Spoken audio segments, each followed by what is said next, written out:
This video is called Bind. It's part of the Milton Model series, Zootetic, NLP and Language. Binds, that's B-I-N-D-S, binds, are often said to offer an illusion of choice, which I don't like very much. I think what is more accurate is to say that they offer our clients limited choice. In this video, I'm going to give you 6 examples of binds and show you one of my favourite games.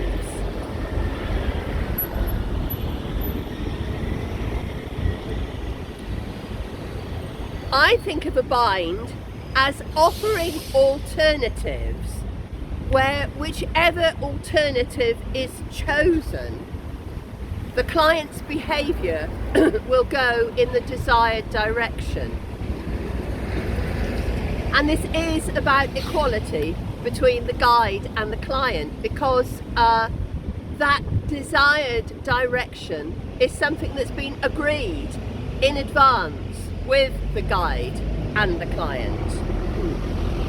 An interesting thing that I discovered fairly recently is that when offered 2 choices, people tend to choose between them. So, for example, if offered tea or coffee, most people will choose tea or coffee rather than step out of the bind and say, have you got any beer? They will tend to choose tea or coffee. And this pattern is using that bind. My first example is where somebody says to me, my partner doesn't understand me. I might say, does this happen only some of the time? Or can you remember a time when your partner did understand you? So I'm offering a choice. Does this happen only some of the time? Or can you remember a moment when your partner did understand you? These choices are being offered in the direction that the client and I have agreed, which is them and their partner understanding each other better. My second example of a bind is one that I used with somebody I have been working with, and the subject is stammering. This is somebody who stammered. And I said to my client, you may notice the improvement in your speech yourself, or it may be that other people notice it first. Just say that again. You may notice the improvement in your speech yourself, or it may be that other people notice it first. So what I'm saying is, there will be an improvement in your speech, and I'm asking you to just look out for whether you notice it first or somebody mentions it to you.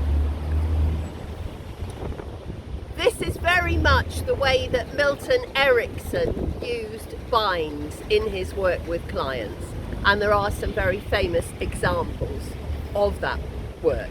This one is fairly Eriksonian in its approach. Do you find it easier to relax with your eyes open or with your eyes closed? Again, the choice is limited. What is a given is that you will relax. What's up to you in terms of your choice is whether your eyes are open or your eyes are closed. And that is because, in terms of relaxing and the purposes that we are working together, it doesn't make any difference whether your eyes are open or closed. I have another example that I've used with a client who came to me for help with public speaking. I said, you could go for excellence at public speaking now, or you could take a while to build up to it. So I'm doing the same thing again. I'm saying you're going to get an awful lot better at public speaking probably excellence. And you could go for that straight away, or you could take a while to build up to it. This is even in our language, the commonality of our language. So people often say something like, sooner or later you'll come to realise. So you can see the same thing there. The suggestion is you will come to realise. It may be sooner or it may be later.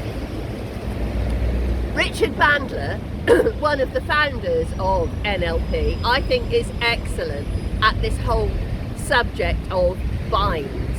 And I've got a little story about him, which I think is good. He was working in a public seminar with a client who couldn't say no. And the reason the client could not say no is she perceived that when she said no, her father had died. So she'd had a traumatic instance in the past which left this woman unable to say no. So Bandler said, look over to George over there in the room, you know George, don't you, and say no. The client said, no, I don't want to. So Bandler said, have you noticed what you just said? Oh, she was shocked. I said no. And he said, and did I die?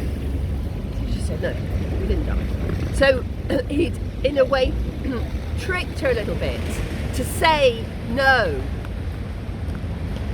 And that was her bind. Now that leads me to something else I want to show you, which is one of my favourite games. This is a game about choices, and I'm just looking to open this box now.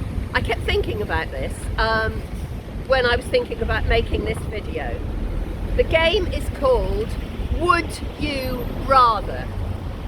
And what I like about it is it just offers you choices. It's just a game, a family game that offers choices. For example, would you rather have a laugh that sounds like a dog barking or have a laugh that sounds like a cat meowing? Can you hear the bind? We're on the bind again. Would you rather be 10 feet tall or 1 feet tall?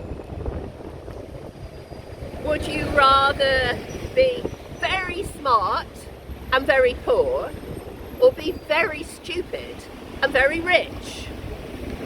And so on. Lovely game. And what that's about really, when you play it with a family, is it's just the fun of making choices.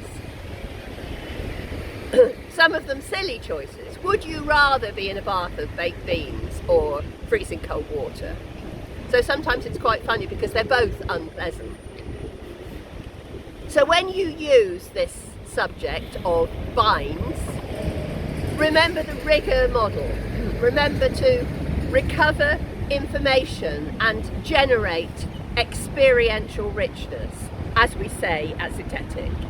And please like this video if you like it, comment or ask a question, and subscribe if you would like to subscribe. Thank you.